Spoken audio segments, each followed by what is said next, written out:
A Victorian with a carriage house in South Halifax $2.35 million, 2.99 million Canadian dollars.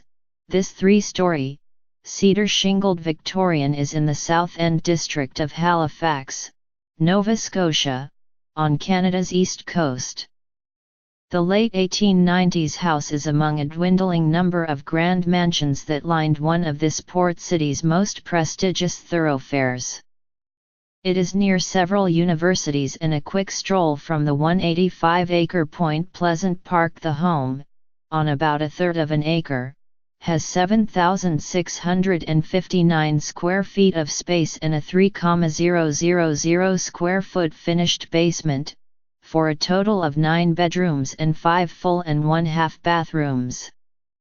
Just behind the structure, and included in the sale, is a 1,100 square foot carriage house, with 2 more bedrooms, a full bath and a deck that holds a small above-ground pool. The house also has a rich history, said Ethan Michaels of Bryant Realty Atlantic, which has the listing.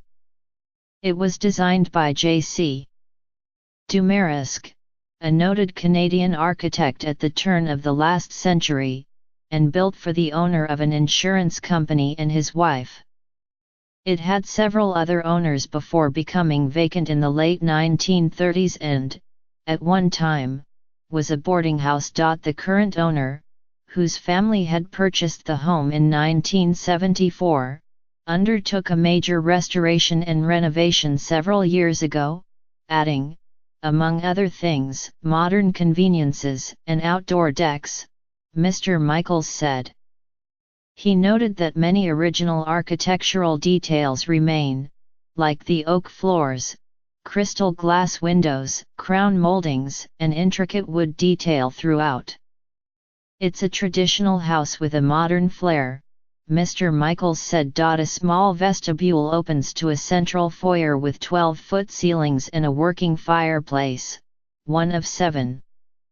Off the foyer, on one side of the house, is a mudroom with built-ins, a media room and a large kitchen with a breakfast bar and meal and thermador appliances. On the other side of the main floor are the formal living and dining rooms and a family room, all of which open to a deck. A laundry room and 4 bedrooms are on the second floor, including the master suite, which has an ensuite bath, a walk-in closet and access to a patio. On the third floor is a guest suite, with 4 more bedrooms, a galley kitchen and a living room. Another bedroom, small kitchen, recreation room, and office are in the basement. This house is about a mile from downtown Halifax, as well as Dalhousie University and St. Mary's University, 2 of several colleges in the area.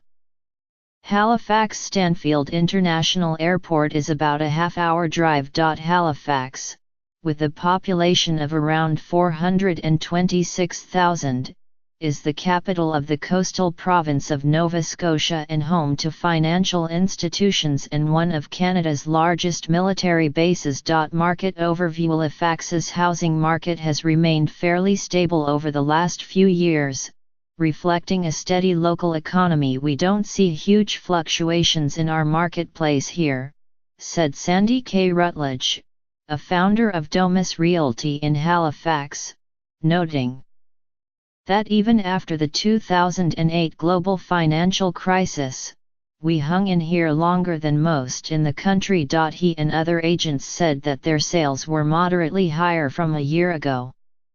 A November report from the Nova Scotia Association of Realtors said that sales volume in the Halifax region rose 6% year-to-date, while prices were up 1.7%.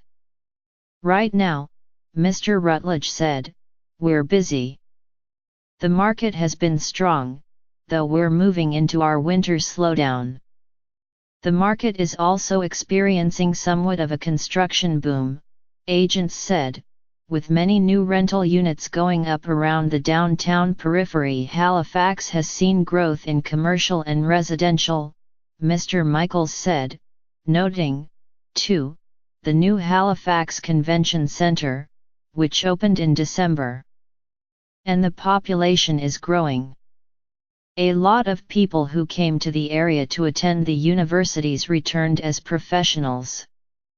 Home prices in the city range from around $150,000 Canadian dollars, or about $120,000 for a small one-bedroom apartment in an older building downtown, to nearly $5 million Canadian dollars, or $4 million, for a large home at the south end of the Halifax Peninsula.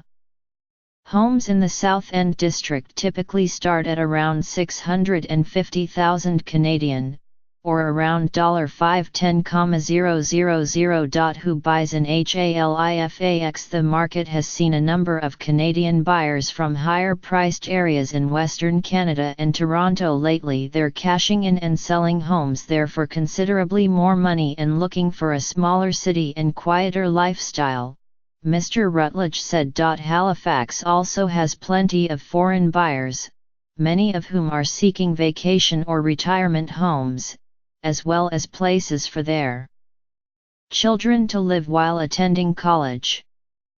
Buyers from Asia, the United States and Europe, particularly Britain and Germany, have been active in the market, according to agents. Buying basics: there are no restrictions on real estate purchases by foreigners in Nova Scotia. Financing is also available, though usually at less favorable terms than for Canadian residents. The process, however, is the same for all buyers, and generally straightforward, according to Monisha Sinha, a real estate lawyer in Halifax. We can turn it around fairly quickly, she said, sometimes in just a few days. Buyers will need to hire a qualified real estate lawyer for transactions, which are done in Canadian dollars. Websites: Nova Scotia official tourism site, novascotia.com, Nova Scotia Association of Realtors, ensrealtors.ca, Halifax Tourism, destination halifax.com, Government of Canada, canada.ca, and currency: English, French, Canadian dollar, 1 Canadian dollar equals 79 cents. Taxes and fees: sellers typically are responsible for the sales commission, usually 4 or 5% of the purchase price. Buyers pay a deed transfer tax of 1.5% of the purchase price, along with other closing costs like registration fees, title insurance, and home inspection. Legal fees typically run around $600 to $1,500 Canadian, or about $500 to $1,200. The annual taxes on this house are $19,118 Canadian dollars, or around $15,000. Contact Ethan Michaels, Bryant Realty Atlantic, 902-423-2769, bryantrealty.ca.